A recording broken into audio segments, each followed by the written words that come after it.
Bom dia, pessoal! E aí, galera? Eu sou a Carol. Eu sou o Felipe. Bem-vindos ao nosso canal. E hoje a gente vai continuar visitando Budapeste, mas a gente vai mostrar pra vocês o lugar mais icônico aqui da cidade. Vamos falar sobre um papo estranho aqui, sobre um tal de Drácula rondando a cidade. Mas antes disso, a gente precisa estar de barriga cheia, porque não tem como lutar contra vampiro de barriga vazia, não é? Então bora lá!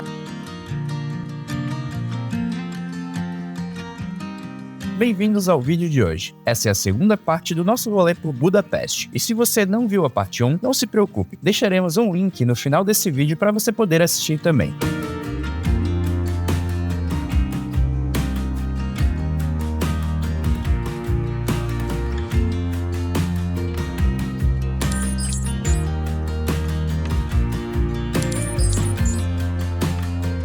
Os dois pensadores de Budapeste. Mas ele é tão quieto. Tô entediado nesse papo. Chato. Vamos? Ele só fala húngaro.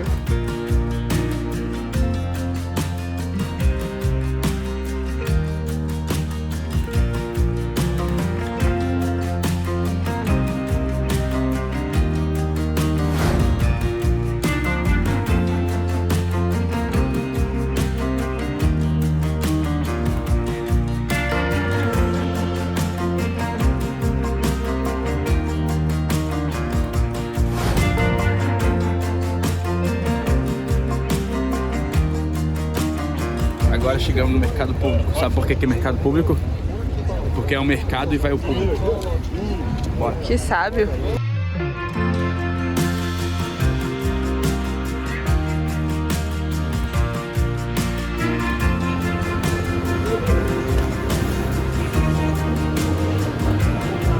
Difícil passar nessa porta. Difícil.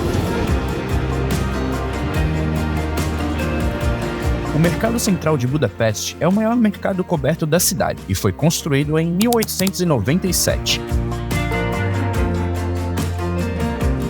Criado num período de desafios sanitários, sua construção visava controlar a qualidade dos alimentos vendidos na época.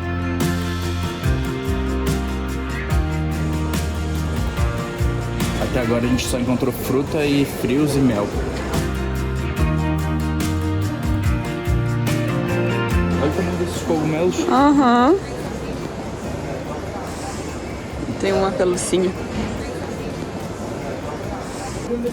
Páprica aqui parece ser bem típico, né? É. Tem uns restaurantes que servem coisas com páprica. Aham. E bastante lojinha de páprica. E até as lembrancinhas, tem de vez em quando uma pimenta e escrito páprica. Legal, legal. Desde sua inauguração, o Mercado Central foi alvo de inúmeras críticas por elevar o preço dos alimentos, situação agravada pela Primeira Guerra Mundial. Já durante a Segunda Guerra, sofreu danos severos e somente em 1994 foi totalmente restaurado. Hoje, é um dos edifícios mais significativos de Budapeste. Aqui em cima é muito souvenir, né? A gente não achou restaurante assim. Não, mas eu já achei, tem um pra Achou? trás. Tá. Mas eu acho que é um só, talvez seja bem caro. Mas a gente tem que olhar. Mas tem em cima bastante lembrancinha, assim, Muito. tipo tecidos, imãs e tal. E embaixo muita páprica, bebidas, frutas. Parece o camelô de Floripa.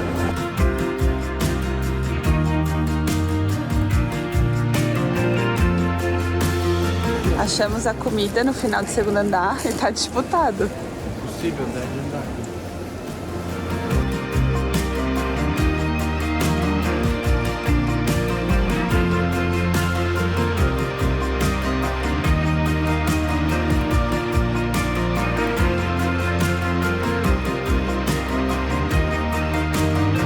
Então a gente optou por não comer no mercado. Tá muito cheio ali, não tá difícil até de se locomover, então provavelmente o restaurante, o único que parece que tem ali, tá lotado.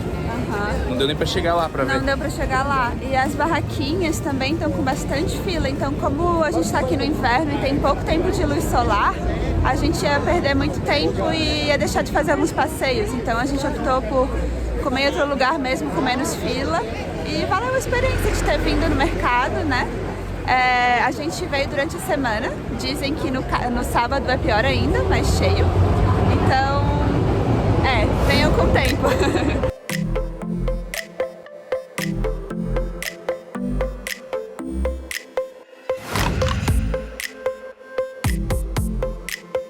Agora a gente está passando a Ponte Elizabeth para ir visitar a Igreja de Pedra. Ela é uma igreja na pedra, na verdade, e é bem peculiar por dentro e por fora. E depois disso a gente vai lá visitar o Castelo de Buda, que é bem legal também.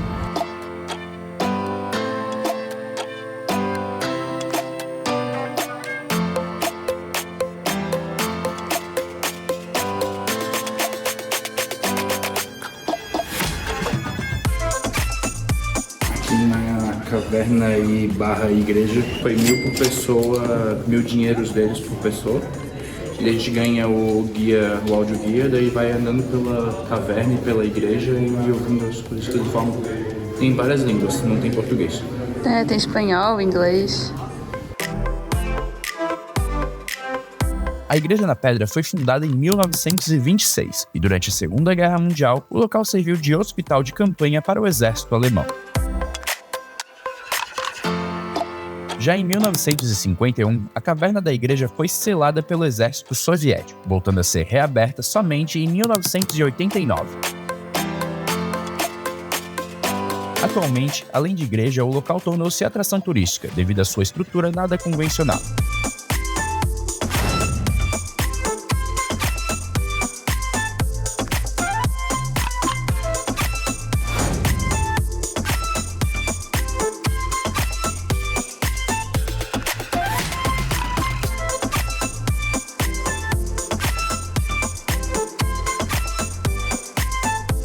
Estamos aqui no Morro Gellert, ou Gellert, não sei como fala.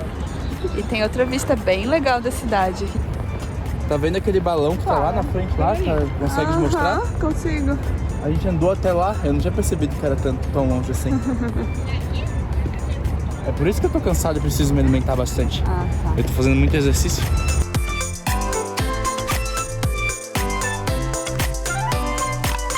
E aí, encara a subidinha, tá lá em cima? Eu já tô aqui em cima. Não, tá bom aqui. Na metade? Não, mas tá bom, né, gente? Não. Dê bastante like aí pra gente, porque daí um dia eu compro um drone e daí eu levo o drone até lá, mas eu não preciso subir. Não, né, gente? Vocês querem ver a vista direito? Não, com o drone é uma vista até melhor. Não, eles querem ver dos pezinhos do Felipe. Não, tá bom. Sobe, Felipe. Tô bem já. Vocês nem acreditam.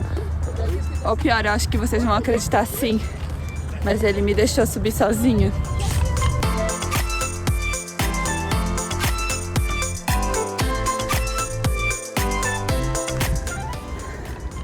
Bebam água.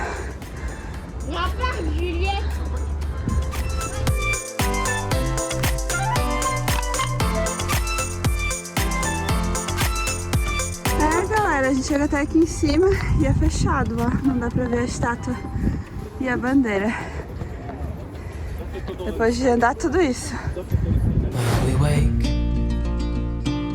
hear the birds and see the sun. Side by side our fears are done. Oh, the good times just begun. Oh, we know what we have, let's hold on tight. Se alguém tá se perguntando por que a gente não tá vendo tanta coisa durante um dia, ou por que a gente tá fazendo vídeo juntando 2 dias, é porque, olha só, isso são 4h30 da tarde. Realmente o dia tá muito curto e aí a maioria das atrações é legal ver de dia ou fecha cedo. Então nessa época do inverno a gente tá fazendo tudo mais espaçado ao longo dos dias, mas provavelmente no verão vocês pegam um roteiro desse de 2 dias e conseguem fazer num dia só. Então aqui é o Castelo de Buda, que estava nos planos para hoje, só que a gente vai mostrar ele para vocês amanhã, nesse mesmo vídeo ainda, para poder pegar de dia e ver com mais calma, né? E aqui é a Ponte das Correntes de novo, que a gente mostrou no vídeo anterior, que tá linda de noite. Side by side and through. No limit to what we can do. Oh, we know what we have, let's hold on. Ai, que chique. Onde é que tu tá, Felipe? Eu tô em Budapeste. Fazendo o quê? Jantando. Tô feliz. Aqui a gente reservou online e chegou aqui, eles dão um drink de boas-vindas. e já tem mesa marcada, a gente conseguiu ficar num lugar bem legal. E eles recomendam chegar meia hora antes, a gente chegou aqui, tinha muita gente na fila, a gente ficou com medo de não conseguir sentar junto ou pegar um lugar ruim, mas estava tudo organizado. Recomendo, parece bem legal, assim. Tu nem comeu ainda, como é que já tá recomendando? Vou recomendar depois da comida, mas tá. a impressão é boa mesmo. Ah, tá.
E aí, galera, depois daquele passeio de barco bem lindo de ontem à noite, a gente acordou cedinho então pra vir aqui no Parlamento, que é essa construção linda aqui. Não essa aqui. E uma primeira dica que eu tenho que dar pra vocês é, se vocês quiserem vir aqui, comprem com bastante antecedência. A gente só conseguiu o horário de 8h15 da manhã e comprando, olha, semanas antes. 8h15 da manhã, gente. O Felipe está bem feliz. Férias, que viagem que é essa que acorda pra ficar pronto pra algum passeio 8h15 da manhã? Bora, vai lá conhecer, já são 8h10.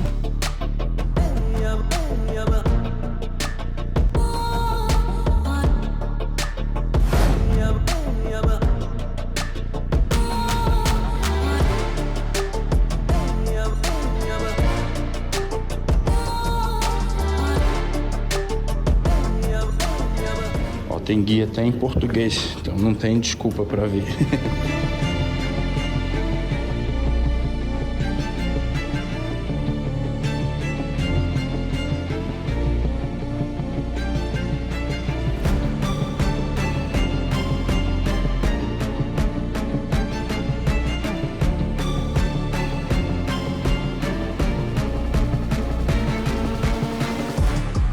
A gente começa a visita no quarto andar, a gente vai subir de escada até o quarto.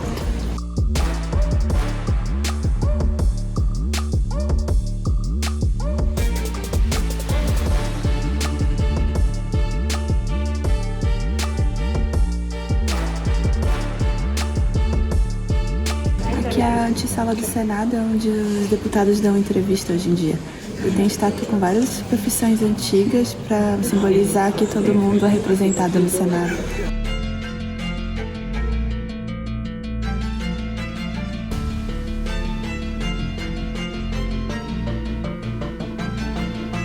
Aqui o tour do parlamento ele dura 45 minutos, é bem bonito aqui dentro, só que ele é bem caro também, custa 12 mil florins para cidadão não europeu e 6 mil para cidadão europeu. A gente tem outras dicas de 3 lugares que vocês podem ver do parlamento ou arredores sobre a política húngara sem pagar nada. Fica com a gente que a gente já conta melhor. O primeiro lugar gratuito que tem para ver, então, é uma exposição permanente sobre a história da construção do parlamento e ela fica aqui no próprio centro de visitante do parlamento ou naquela entrada subterrânea que a gente mostrou. Uma coisa que eu acho bem interessante na Hungria é que como eles tiveram origem na Ásia Central, isso faz até que a língua deles seja bem diferente das outras da Europa. Eles também escrevem o nome ao contrário, primeiro eles escrevem o sobrenome e depois o nome deles. Igual os chineses também fazem. Aqui tem alguns exemplos.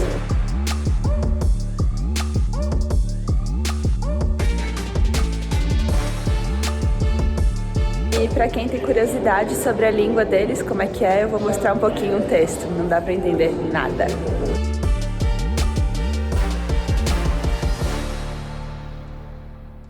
O que achou da visita da construção mais icônica de Budapeste? É definitivamente uma das construções já feitas. É um grande filósofo esse meu marido. Eu gostei, porque eu mais gostei foi ter visto os charuteiros. Antigamente podia fumar no prédio, daí antes de entrar nas sessões eles botavam os charutos no charuteiro e dizem que era um bom jeito de avaliar se o discurso foi bom, porque enquanto eles estavam lá dentro ficava queimando o charuto, se voltava e estava apagado é porque ficaram um tempão lá dentro e não estava interessante. Mas não quer dizer, longo não quer dizer bom.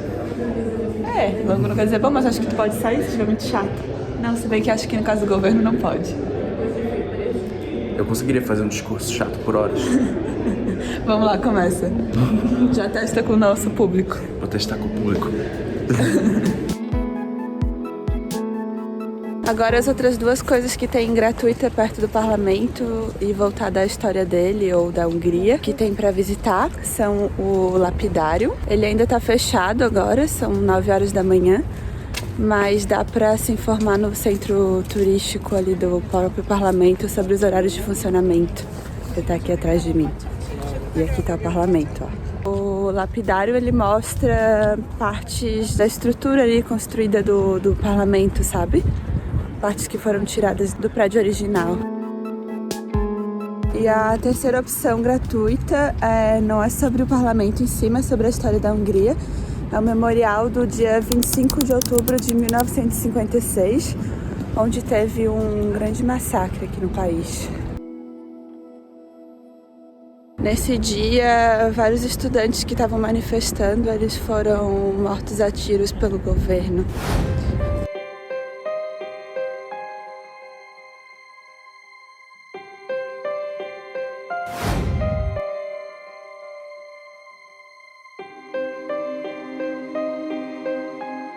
A gente chegou agora no Memorial dos Sapatos, na beira do Danúbio.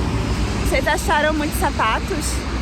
Na verdade, são poucos. A história aqui é bem triste. No passado aqui, durante a Segunda Guerra Mundial, viviam mais ou menos 800 mil judeus aqui. Sobreviveram disso somente 200 mil pessoas. Então, uma porcentagem gigantesca de pessoas foram dizimadas.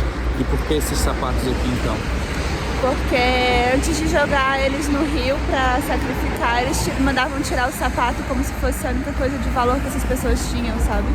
Então eles traziam as pessoas para a beira do rio, mandavam tirar os sapatos porque, segundo eles, ainda tinham utilidade. As pessoas não tinham utilidade e os sapatos que elas estavam vestindo tinham. Daí eles executavam elas e ficavam com os sapatos. Daí por isso o Memorial dos Sapatos.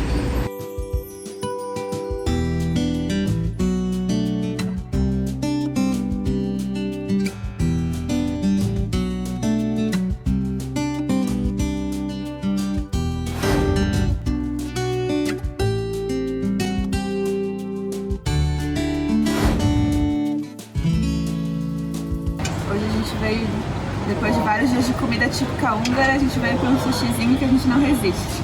Isso aqui tá 12.000 forinhos por pessoa no almoço, só pra ter uma noção. E é livre também. Peraí, deixa eu interromper a Carol porque eu vi algo muito bonito aqui, eu vou pegar. Em cima são os quentes e embaixo são os frios, é isso? Ai, gente, desculpa aqui, mas eu já peguei uns 3. É isso, a gente vai comer um monte e encher o bucho, gente. Saudade de sushi.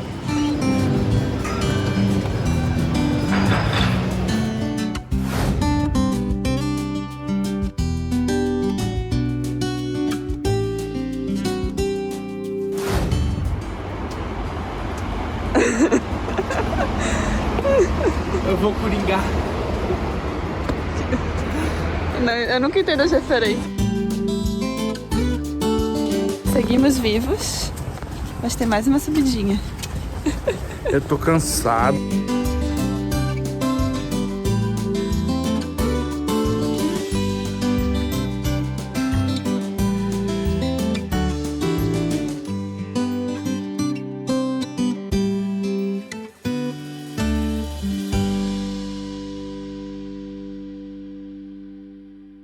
Legal aqui em cima, né? Dá um pouco de trabalho pra subir, mas parece ser uma cidadezinha inteira aqui em cima.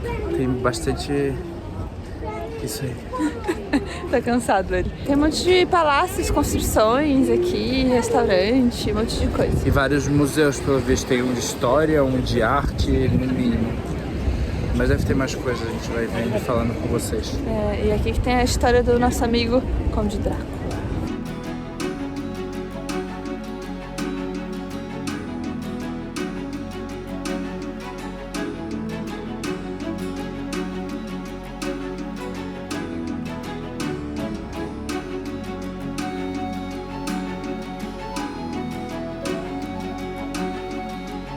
Aqui o Castelo de Buda, onde a gente está, ele foi construído no século XIV para a proteção da cidade de Buda, que ainda era dividida de Peste na época. E ele já sofreu bastante destruições, assim, primeiro pela invasão otomana que teve aqui, depois para recuperar a cidade dos otomanos, também foi incendiado várias vezes, foi destruído de novo na Segunda Guerra Mundial.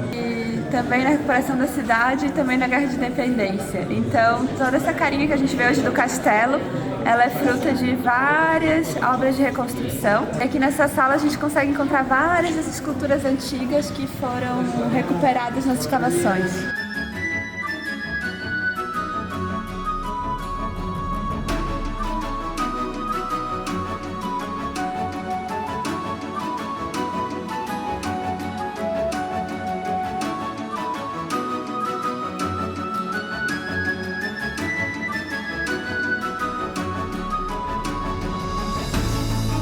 A última coisa que a gente queria falar aqui do Castelo de Budapeste é sobre a história do Drácula, que ele esteve preso aqui e tal, mas é uma mentira, né? Todo mundo sabe que o Drácula não existiu de verdade, mas tem partes que são verdade.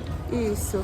O Drácula foi inspirado no Vlad, que era o terceiro, que era um príncipe da Romênia, que era chamado de o Empalador. E ele de fato foi preso em Budapeste, mas não ficou 10 anos numa caverna escura subterrânea, como eles dizem, para levar os turistas para lá. E sim, como ele era um rico aristocrata do Império Húngaro, ele ficou preso num palácio. Daí fica fácil, né? Então talvez o tour pelo labirinto seja legal, mesmo assim. A gente fez no vídeo anterior um tour nas cavernas subterrâneas daqui de Buda. Foi muito legal. Mas se vocês forem lá, não vão por causa do Drácula, e sim pela experiência de estar nas cavernas. Porque a do Drácula é só papo pra pegar turista. Finalmente a fachada do Castelo do Buda. Não é Castelo do Buda não, é Castelo de Buda. Não é do Buda, né? Não é do Buda não. Poderia ser, mas não é. E aí, valeu a visita? Valeu muito. É lindo aqui em cima também. É bem bonito mesmo. Aqui dentro também tem um museu de história, que ele fica dentro do palácio, que eu achei bem legal também. Que daí tu consegue conhecer, visitar o palácio e ainda aprender um pouco de história, se quiser, né? Isso. Tem um café bem bom ali pra ficar esperando o pessoal que gosta de fazer história. Baseado em fatos reais.